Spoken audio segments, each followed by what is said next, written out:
Hi, everyone, and welcome to the Dancers Podcast. Today, I have another friend and dancer colleague. His name is Naor Walker. He's a dancer, choreographer, creative person. And Naor, would you like to introduce yourself? Hi, so my name is Naor. I am a 25-year-old. Actually, I'll be 26 in about a couple of days, 4 days to be exact. I'm a father of two. I have two beautiful daughters. My oldest is 7, soon to be 8, and my youngest is 3, soon to be 4. Um, I'm a dancer. I danced in the make well, it's an academy in the school. I graduated and I danced in the Maslul. And then from there, I got accepted into Kamea. It was close to home. It's in the south of Israel, and I had to be back home with my child, my firstborn daughter. So it was perfect that I went back home. And then for the past 3 years, 2023, I finished dancing with Kamea, and then I've been a freelance dancer ever since, dancing with multiple choreographers and styles and commercial work and not commercial work. And so, yeah, that's my story. And of late, I've been working with my company, which has been evolving. It's called the Light Dance Company. Super cool. So, Naor, you actually have a very interesting background. So, let's go back to your childhood for a moment. Can you tell me a little bit about what kind of child were you? When did you started dancing? Super interesting. So the story starts long before me. My grandmother was a dancer, and my father came out a dancer. Uh, Back in the day, there was a company in the community. The company was called the Spirit of David. They toured around the states, a little bit in Africa, and they main it was they dance modern and also a bit of African, mainly African and modern, but the Wait, can you old. tell us about what is the community for the people who don't know you? Yes, And yeah. yes. So I come from the Hebrew Israelite, the African Hebrew Israelite community of Dimona. Um, some people, we are Jews, but not in the sense that we from the religion, but we believe that we are from the lost tribes of from the 12 lost tribes of Israel. So we believe that we're Judeans, not Jews, Judeans from the tribe of Judah. We're not religious. We have a way of life based off what is written inside of the Bible. We are vegans, fully vegans, and that is based off of the first diet that uh, was given in the first book of the Bible, Genesis 1 and 29. I think that's Yeah, about can it. you tell me about like the lifestyle of the community so we can get a sense of how does it feel and look? It's a very, very vibrant lifestyle, just like the colors that I'm wearing. Most of the outfits are sewn by the mothers. So my whole family has a suit like this, with the same colors, maybe a different design for the males and the females, but it's pretty similar. Most families are huge. I come from a small family. Personally, my nuclear family is small, but most families are pretty big. The We live very, very close knit. Everyone knows everyone. So back in school, we used to wear in school we have one school actually. We go through kindergarten to 12th grade with the same people. I didn't switch schools. I grew up. I was born with the same people, and I stayed with them till I graduated out of high school.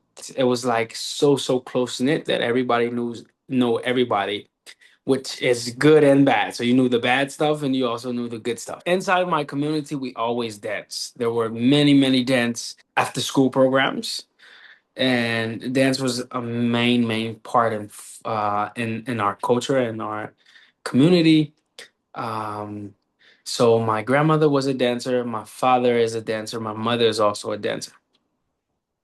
And back in the day, there was a company called Spirit of David at the time.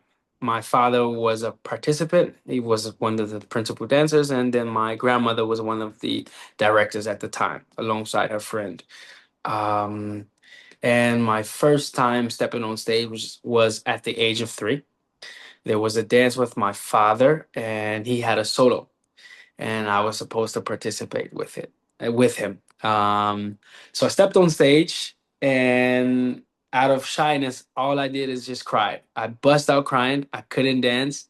I didn't move from this one spot, almost at the center of the stage. And my dad, because it was an African dance, most of the men we have jumps and lifts and running and tumbling, and so he kept dancing and just around me, and I was supposed to join him, but I just couldn't, and I cried. So that was my first time stepping on stage at the age of 3. Most people don't believe the story, also people inside the community, but it's ingrained in my memory, that first vivid then I grew up. I danced, but I danced as a hobby. I never took it serious. I thought that it was just a hobby. I never wanted to dance actually. From there, I enrolled into the school academy of dance. My sisters, at the age of 9, I used to take them. So the boys in the family went to karate, and the women or the girls at the time, both of my sisters, they went to Badur, which is a ballet school in the south of Israel. And I used to take my sister. So I used to take her and sit outside of the ballet class and just sit and watch. From there, her teacher used to always tell me, hey, you might as well come in. You're coming all the way, you're sitting down, you waiting. You might as well just join the class. And I'm like, bro, me putting on some ballet clothes, some tights, and some ballet shoes is not about to happen. It's not happening. But were No, you curious though? Like watching them? Didn't want to go inside? at all. Me and ballet had no connection whatsoever. And it's only because of my primitive way of looking at the time. I didn't understand it. And also, dance for me wasn't important. I wanted to play basketball. I was in karate, so I was the champion of Israel, and I went to tournaments, and so me boys dancing wasn't, at least ballet at the time wasn't an option. I just didn't see it. Then putting on tights, I was like, no, I won't do that. So I enrolled in the dance academy in school, and Wait, then my how did this change happen? Like, how did you all of a sudden decide you want to enroll? so I danced, but we didn't do ballet. We didn't do ballet in the megama in the academy and school. We ballet wasn't a requirement, but then it was, and I didn't take it serious. I wore sweatpants. I didn't wear tights. I didn't wear ballet shoes. I wore socks. I just went against the grain, or just I couldn't. I just couldn't. And then everything changed. I got accepted. I got or Ballet Hispanico came to Israel, and my teacher has been, she's been telling me like, "Hey, you're going to be a dancer. You're going to be a dancer." And I'm like, "Lady, leave me alone. I'm not about to dance. Stop. Like, this is your dream. This is not my dream. Yes, I come from a family of dancers. Yes, I'm good at it, but I never saw myself dancing." And the real reason I didn't believe her, or I say that I didn't take it seriously, I guess because I was born with it. 2, because everybody told it to me. And then 3, the main people that I heard it from were everybody that was around me. And I tend to not trust the words from people that are around me because I think that they are biased. And it's a good thing, but I think that they are biased because they have to tell me something good. In a way, they have to hug me. They have to tell you, yeah, they're not gonna tell you, hey, bro, like, Stop dancing. This is terrible. No, they're gonna say, hey, you can do it. You're good at it, especially from a small community. Oh, this is nice. And then you get out into the real world and they tell you, bro, you suck. You don't have it.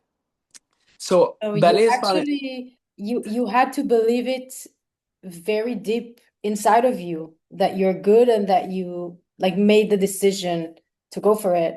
yes. And it happened once I went to Ballet Hispanico. Ballet Hispanico came to Israel.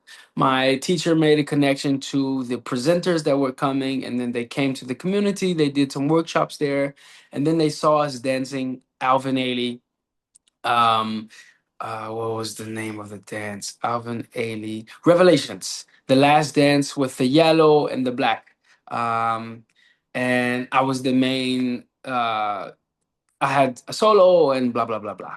So they saw it, and then they offered us, me and another dancer, a scholarship to come and take part in a summer program, summer camp there in New York.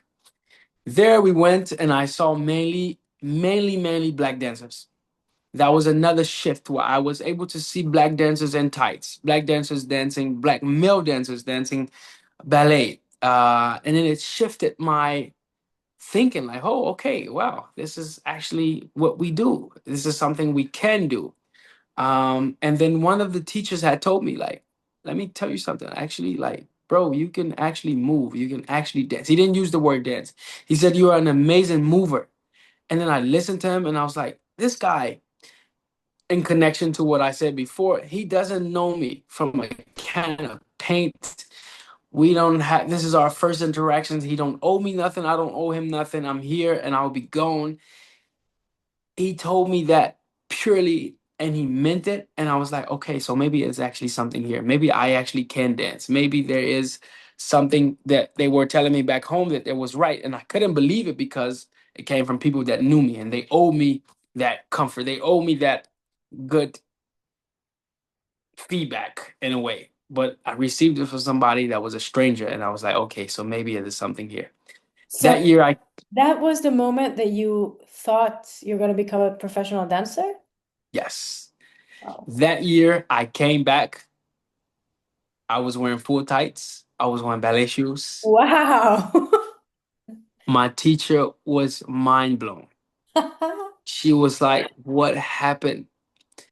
Can you tell me what was the biggest challenge on your way to becoming a professional dancer? Hmm, wow. So I think my biggest challenge that was on the way to becoming a dancer was my mindset. I think my Oh, mindset and what it is to become a professional dancer, um, what it is to be on stage, the connection between myself and that person on stage, and then yeah, because I think that especially from where I am from, there's an expectation on what you should and shouldn't do, what is accepted and what is not accepted. For example, tights, I get laughed at, but I never cared. It didn't bother me because I knew who I was and I was confident in who I am as a person. Um, Certain things that you would do at first, I couldn't be in underwear. I had a problem, and that was one of the reasons that Kamea actually let me go. Kamea let me go in 2023, and they decided that they wanted artistic freedom. Kamea Dance Company. Kamea Dance Company. They wanted artistic freedom, and at the time, I was much more immature, I would say, and my understanding as a dancer and what it is to be a dancer, just like actors. That's not who this person is. He's acting. It's a script. Just like TV.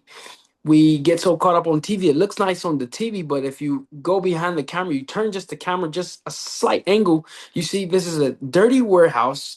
That it's cigarettes all over the place. It's Coca-Cola bottles and the place is shitty and it's not, and on TV it looks so pretty and so elegant and nice. So that understanding that those two things are total opposites, it was a struggle for me. Like, oh, this is not real. This is not real. You're putting on a costume. And when I understood that I could put on a costume and that doesn't taint the person that I am. Yes, there's certain costumes that I wouldn't put on, or there's certain characters that I wouldn't, or characteristics that I wouldn't take onto myself. But I have a wide spectrum of things that I can do. And when I understood that, I was able to tap into another mindset and letting myself be more free into exploring this thing called being a dancer and a professional one. So, what is to be a dancer for you? To be a dancer for me is stepping on stage, performing to yourself sometimes, for yourself sometimes, most of the time. When you're not even in the mood for it. You're in pain. You might have had a terrible week of rehearsals. The choreographer is getting on your nerves. The dancers are also getting on your nerves. You have your life and your finances not in order because dancers don't make that much money. Um, it's getting on stage with the thought that and the knowledge that this is not going to make me that much money, but I love it so much that I'm going to continue to do it. It's getting on stage to be completely free. There's a moment of freedom and freedom of expression and allowing myself to completely feel deeply my body and sense my body. Um, It's beautiful. I think because I know you and I've worked with you, I always had this feeling that you're very connected to yourself. Like, in a way, you don't care about the room around you. You don't care how people are going to react. You have your own research and you're just very much in your body. And I wondered, was it always like this, or did it take some time until you found this quiet that like you do it for yourself?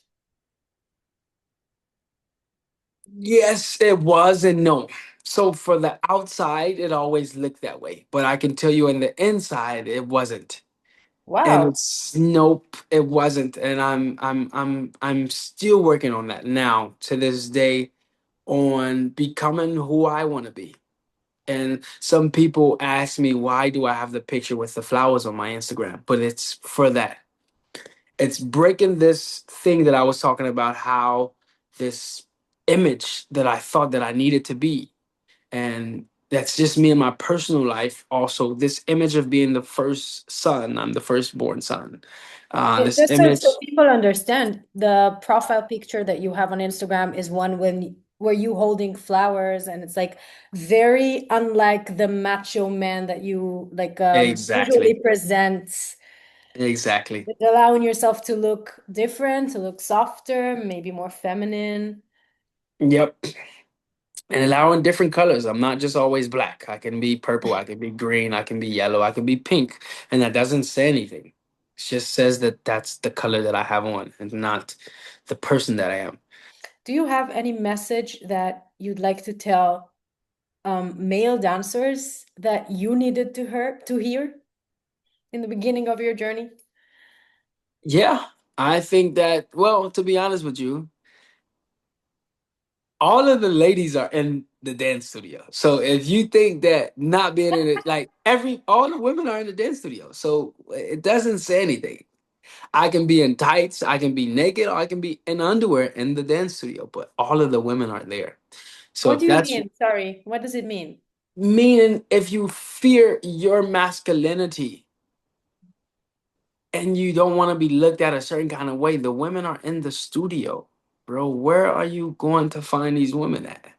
They're in the studio. So that's one aspect of it. But another aspect of it is the confidence in who you are as a person. If you know that you're masculine or you're not masculine. That's your business. But whoever you are, you have to just be confident with it. And if you're doing it from a place of trying to look a certain kind of way, you're going to fail in anything. You're going to fail. So if dance is what you want to do, regardless of who you are, go for it.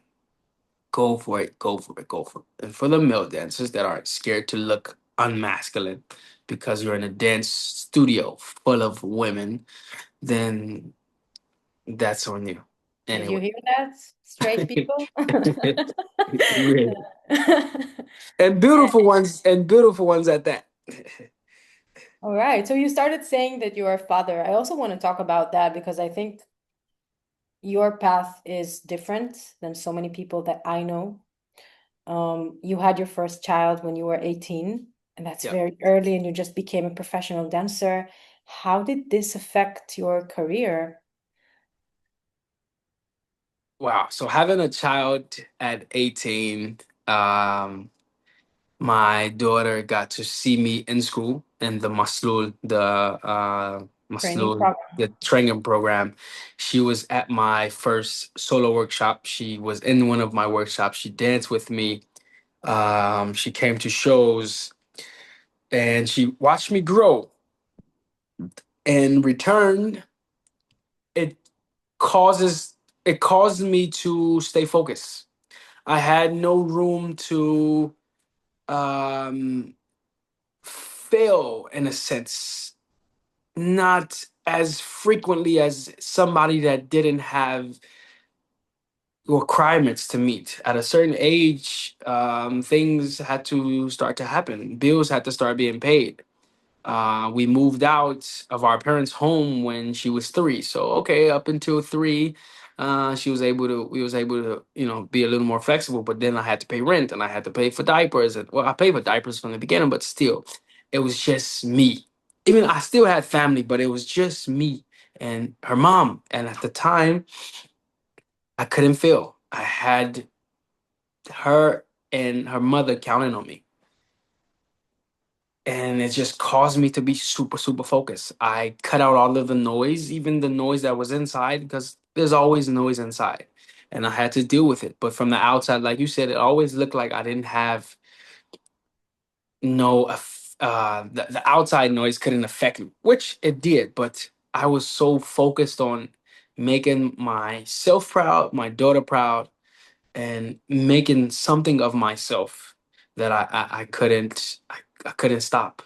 My biggest fear is actually becoming a nobody, like leaving this earth nothing. I'm so scared of that. That's why I do so much. I do too much, and sometimes it's too much. Literally, it's too much. But I I wonder, just like, it's such a brave decision to go in this direction, to become a professional dancer when you're 18 and you have a kid and you're just in the beginning of your career. You still don't know if you can make money out of it. Like, I think about the people that hear it now and they say, this guy must love dancing. Like, can you tell me the truth behind it? Like, because there are moments where you eat shit. yes, yes. Um, Once I went for the dancing, I couldn't stop. Once I made that decision, I started to see how much dance was a part of me. I didn't know it. I guess I didn't. mm,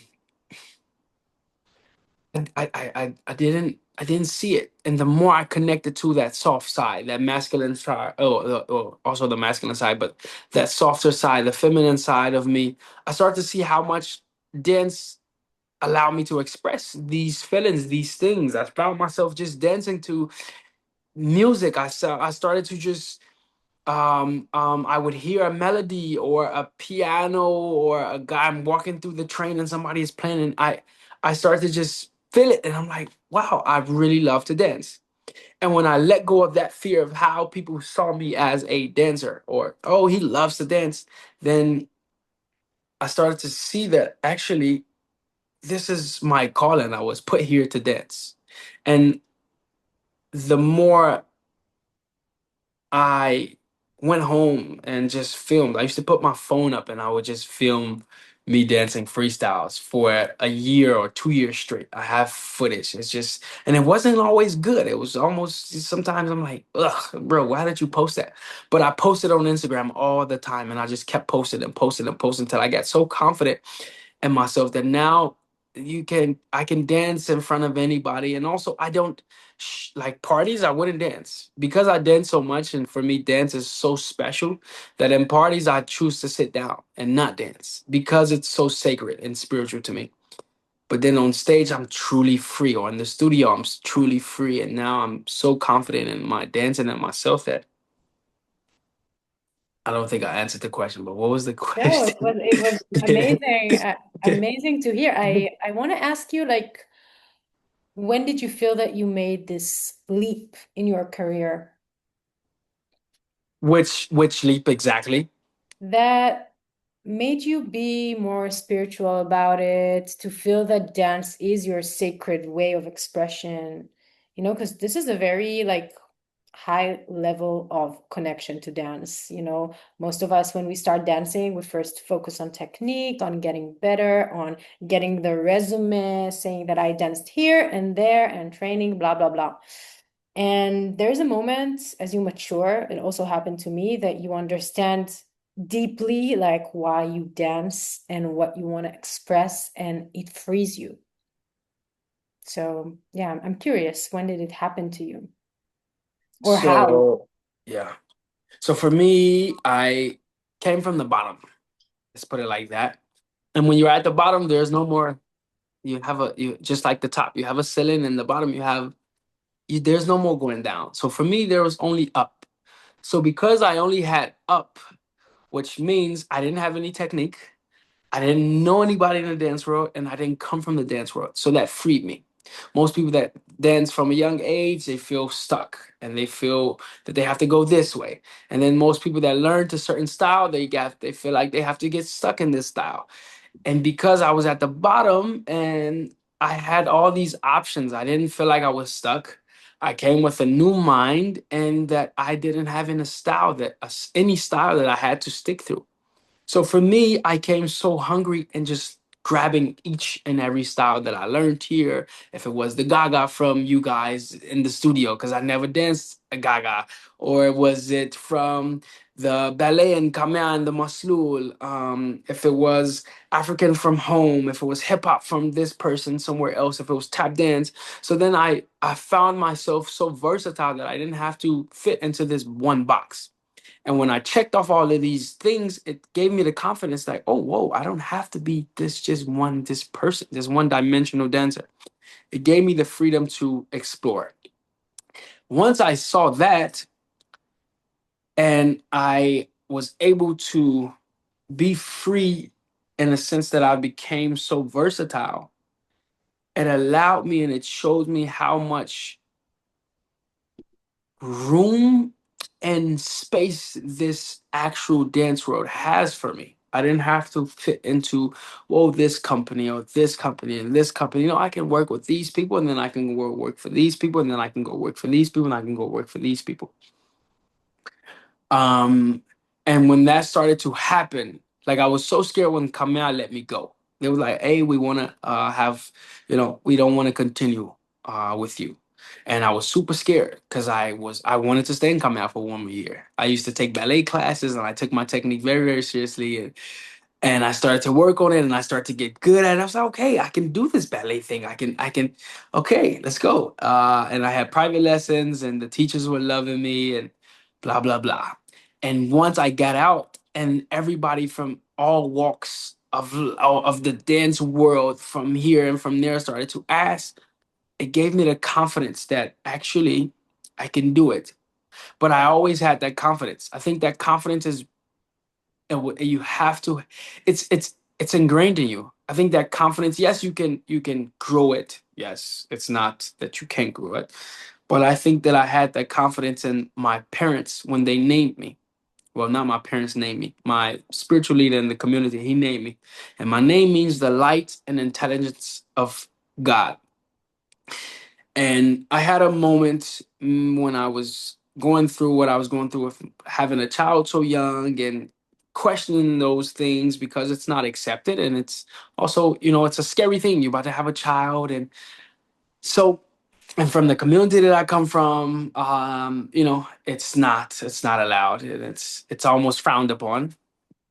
Today, a little less, but still, it's still frowned upon. You want to get married, and which I agree with. But so I was going through my own thoughts and what am I going to do, and this and that. And then my grandmother told me to remember my name.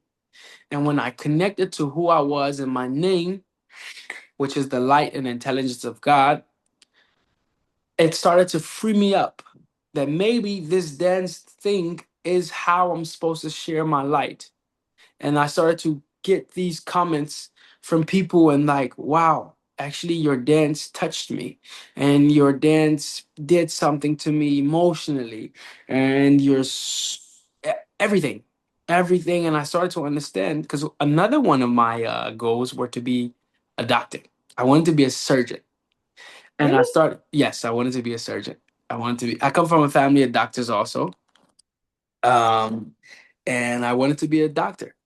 And I started to understand that actually I am a doctor, but I just heal the inside without the tools. I do surgery on people from dance, from outside of their body, but inside of their body through dance. Okay, okay. I have many questions to ask you. Let's go. Let's start with the doctor part. So I guess it also comes, you mean by teaching, right? Like sharing your light by teaching others. Or by showing and dancing, and then something happened inside of them that I can explain. They can explain, but they feel it and it change and it inspire them to do something else. Yeah. Yeah, I agree because I feel like for me, it's from a different perspective, but same when I dance, I feel like I share something that is so precious and so honest from my inside that it always moves people. Like the reaction is always something moved inside of me. Yep. And I think when you connect to you can call it light, you can call it your truth, your essence of being, and you share it, then it's something that people immediately react to. Like it touches them, it moves something. I do want to go a little bit back because I have three things that I wrote down as you were speaking. First of all, let's talk about rejection because you do speak about all the beautiful things that happened after you left Kamea, but they told you no. Like, fuck, that hurts. Can you tell me what happened there? How did you feel? How did you move on after this? Well, I was super, super scared. I didn't know what was next. I had a child. So at the time, I was also a basketball player. So I played professional basketball also, meantime. So I wasn't worried. I wasn't that worried, but then that is still a half of my income that is gone. Because it was a set income from both, but half of it was gone that I depended on. I didn't know how I was going to feed my family. I didn't know how I was going to survive in the dance world. And also because I came from the bottom, and I say that I had no clue what the dance world is. I didn't know choreographers. I didn't know. I had a little clue, but I wasn't in all of the schools, the big schools, and the names and the this and the that. Because that's also a way to get around is you when you're in the loop, you can, hey, make a call or a text and somebody call this person and they pull you in and blah, blah, blah. So it was really very, very, very scary. And I think, well, I don't think, I know that they actually did me a favor.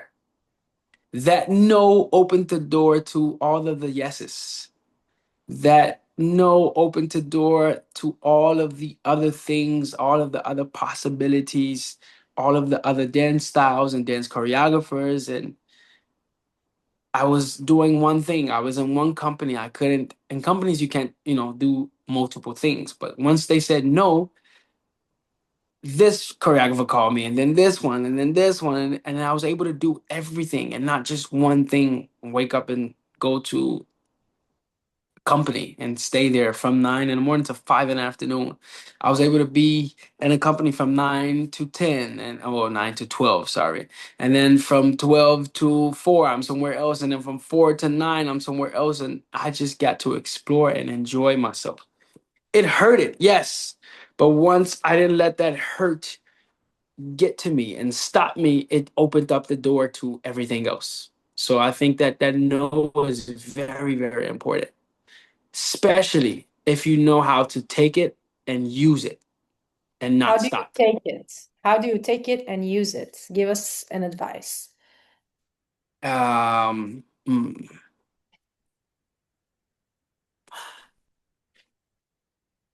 well, the first thing I would say is understanding that that no doesn't, it's not a no for everybody else. Like the world is so big that that no just means a no for them, and that's okay.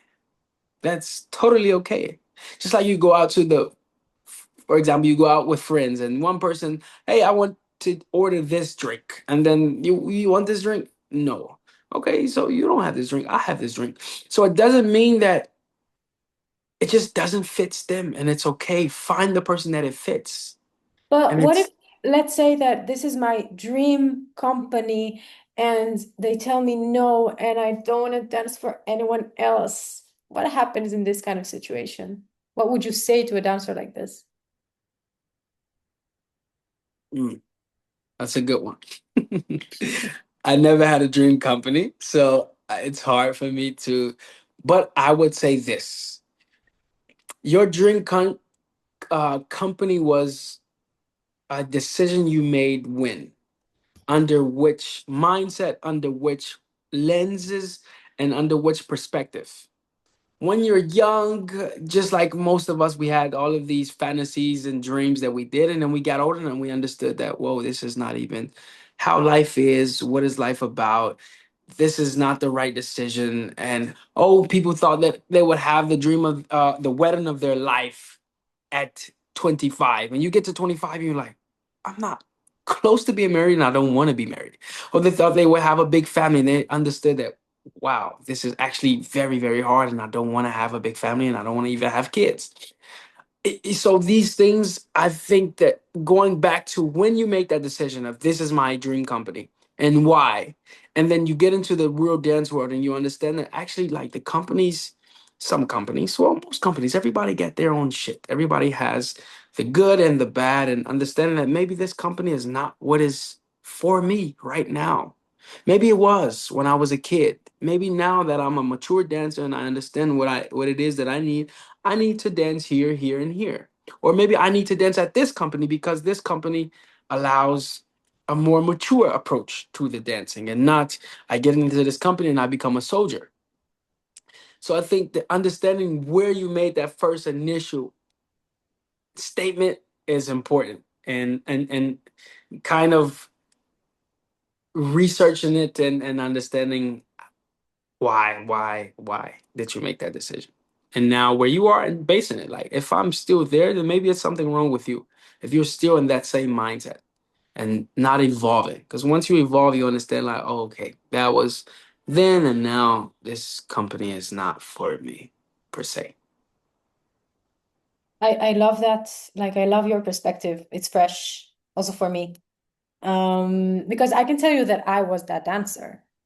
And when I got my no, my heart crashed. But I also would like to offer and sharpen what you said in a way that be available to receive what the world shows you. Mm, Trust the world. I know maybe for some people it sounds like woo-woo shit, but yeah. things happen when they have to happen and the way they need to happen. And we want to trust that the world is showing us and directing us in the way that will teach us something that we have to go through. And if you really want something, you have to keep going. Like, let's say, okay, this is your dream company and you didn't get in. Keep going, keep auditioning for that company. Maybe in a few years you'll get in, or maybe you will realize that after a few years that this is not what you really wanted. But life shows us. It gives us signs either to check if we really want something or either to direct us in a direction that will be better for us. And I feel like every single dancer that I talk to that is talking about the nose they got and places where they weren't successful during their career, they are happy they had to go through that because they learned something very, very big and important about themselves through it. Um, I want to ask you, um, you were talking a lot about confidence and the fact that you started to receive compliments from people. And I feel like a lot of dancers struggle with this, like how to receive compliments, because sometimes you perform, then you go off stage and people are complimenting you, and you're like, yeah, yeah. Some people don't say even thank you, but some people say thank you, but they don't let it go into them, you know? Maybe you went outside after a performance and people told you how great you were, and you're like, thanks, but you go home and then the day after you forget and you feel bad because someone gave you a comment or something. Can you tell us what is your way of dealing with that? Yeah. So I can connect it back to what I was saying in the beginning with the people that are from my community and then the teacher that told me actually you're a good mover. When I understood that these people don't owe me anything. There are shows that you actually go out and then nobody says anything to you. And then you're like, wow, that's a weird feeling. And then there's a show that you go out and everybody is telling you things and then it's an overwhelming feeling. And then I just take that and I'm like, okay, wow. These people came to this show. They waited outside to say this thing that was burning inside of them. Who am I to them? How I impacted them? And then the understanding that they didn't have to tell me this. Like, I'm super grateful that you guys put your ego to the side or whatever it is to tell somebody else how they made you feel. I don't take it for granted. And I think that it's so beautiful that somebody can come and share this stuff with you. And I take it to heart and I understand that I'm super, super grateful that somebody can just how they want us to be generous on stage and perform and this and that, and then somebody comes and does the same to you. I think it's a give and a take that, it's a give and a take. And I think that we owe it to ourselves to allow that in because we work so hard. We work so hard. We work hours on hours on hours for just 1 hour and sometimes just for 10 minutes of a performance. But the hours and the time that went into just this one thing is countless. So the least you can do is just to allow someone to give you a little compensation because you don't get the money. Not everybody. Some people make some money, but not everybody can make the money. So at least allow those words to be just as compensating as the money, to allow your heart to be at ease, your mind to be at ease, and then your soul to be fulfilled with fruits and words from and compliments from people. Beautiful. Also, regarding that, because you did mention the load that you had back then when you were playing basketball and dancing, that's like doing two things that are so physical. My God. And I know you are a very physical person. You always like push yourself to the limits. But can you tell us how do you deal with this physical intensity? Well, yes. For me, it's a coping mechanism. It's a way to allow. As a man, you always feel like you're doing less. You always want to be this. We talk about the macho man and the this and the that. You always want to feel like you're doing.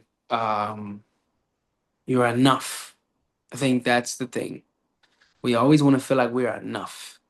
And for me, my fear, like I said, is be to not be average, to not be a nobody. I don't want to die and be a nobody. I want to leave this earth and squeezed and dried the lemon till there wasn't even a seed inside the lemon. Like I want to go out completely finished, where there's no regrets, when there is no.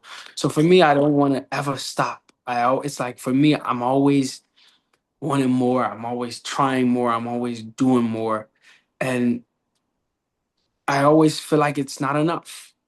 I work so hard and I feel like I'm not doing enough. I'm not doing enough.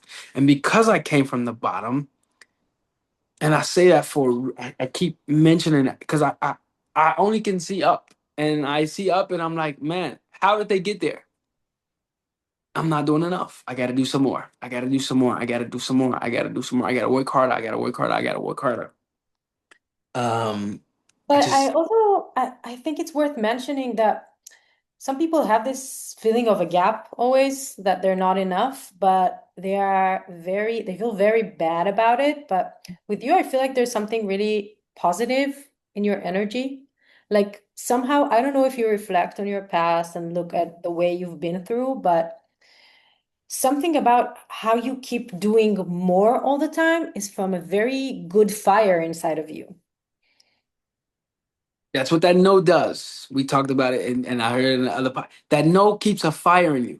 So if I keep in the mind that I always tell people I want to be always the underdog.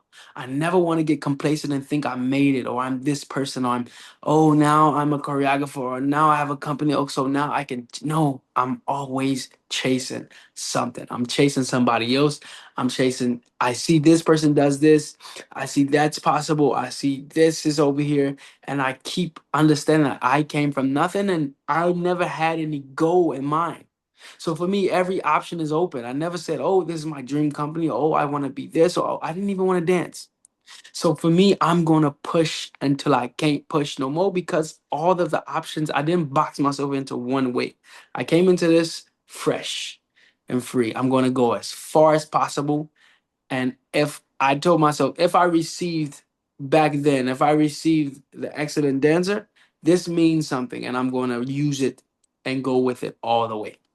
So for me, it's just that I'm going to do everything in my power to just keep going.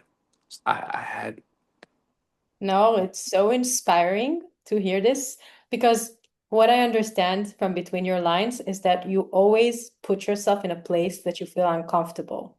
And then you get comfortable, then you grow even more. You always go for the uncomfortable space that you can grow into. And this is something that most of the people avoid. We don't like to be in the unfamiliar, uncertain area of our lives. We don't like to feel uncomfortable. And this is why we stay where we are. And sometimes, in order to grow big, if you really want to go big, and you say you came from nothing, you created things, you created your career from scratch.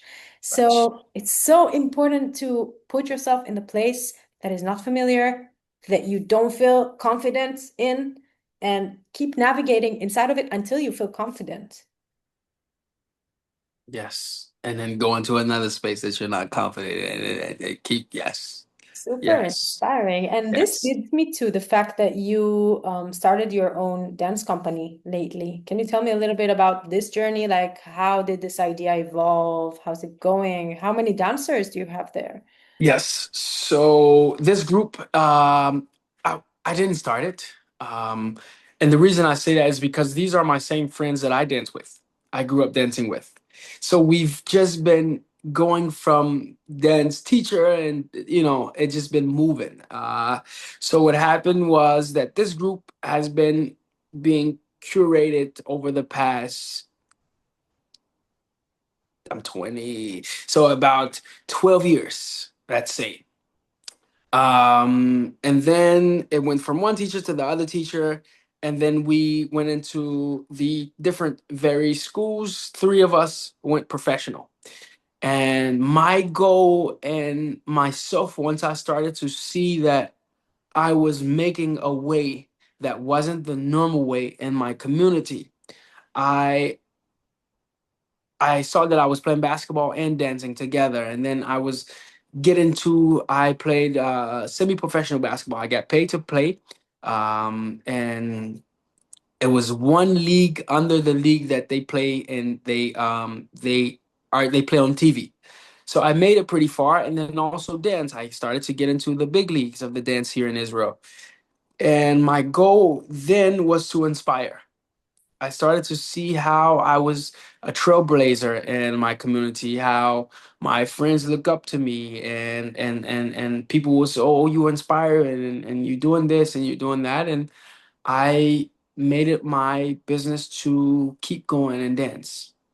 So during 2020, there was Corona, and you couldn't do nothing. The world shut down for 2 years. So that time, because I'm from Dimona, and it's a small town, and nobody knows what's really going on. So I just stayed in the studio. I was in the studio all day, every day, and I started to create. And then the two of us, so it's Javivia and Tedera, two dancers that went with me into the world to be professional dancers. We were in school at the time. Javivia was in the Sadna up north, and then Tedera was with me in the Maslul program, dance program.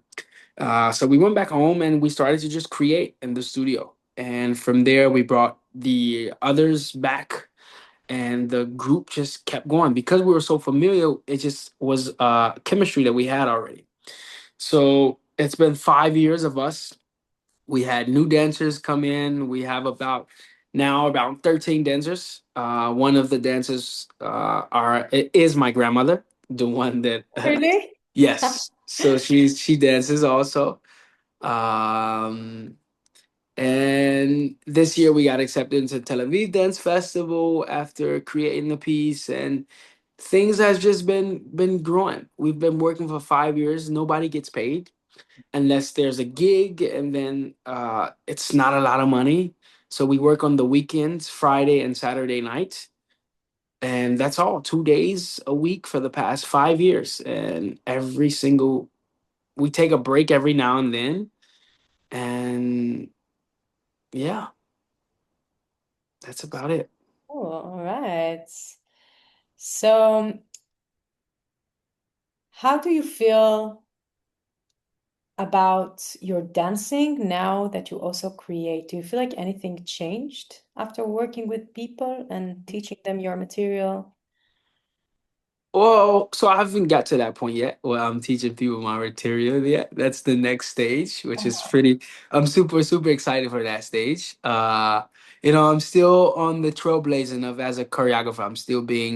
Still in that space of making myself, that getting that stamp. I would say. I think after this session, that will be a stamp that is added on to me. I'm super excited about that. But I think that it isn't it is a it's an interesting space to be in as a choreographer and also a dancer, because we dance, and then we dance other people's choreography, and then you see how, and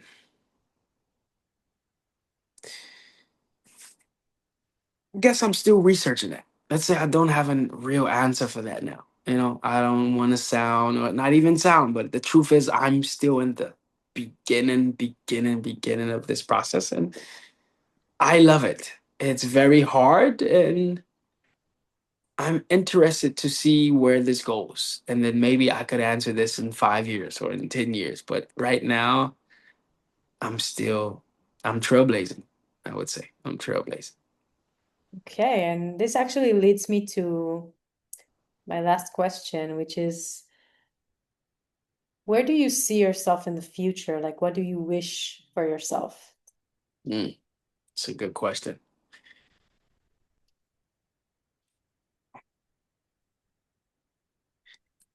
Super interesting because I never think about me. This company that I created is not about me. It's my personal career is the company in itself. I want to see everybody doing what I'm doing.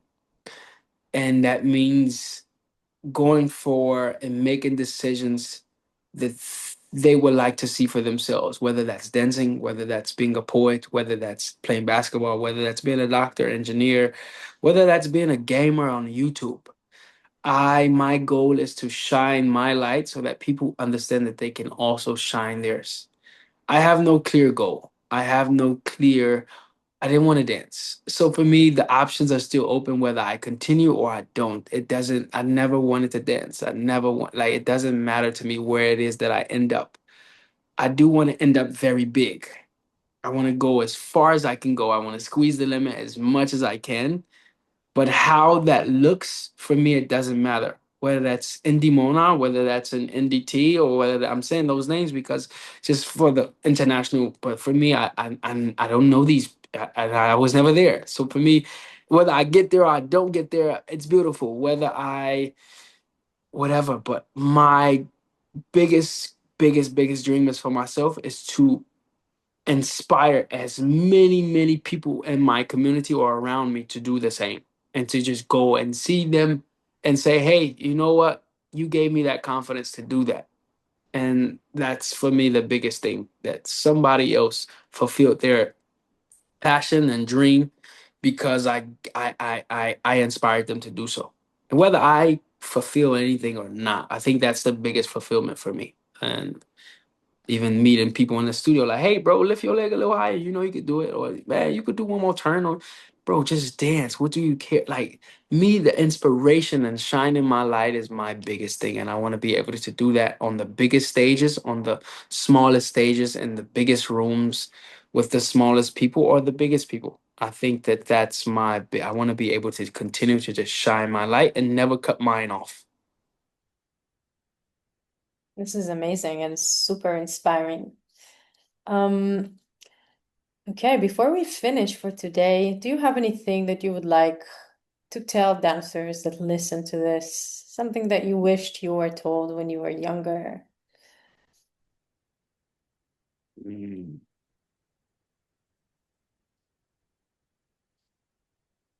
Yeah, I do actually. Um, the we always sometimes I think we often think that everything is supposed to look like this one thing.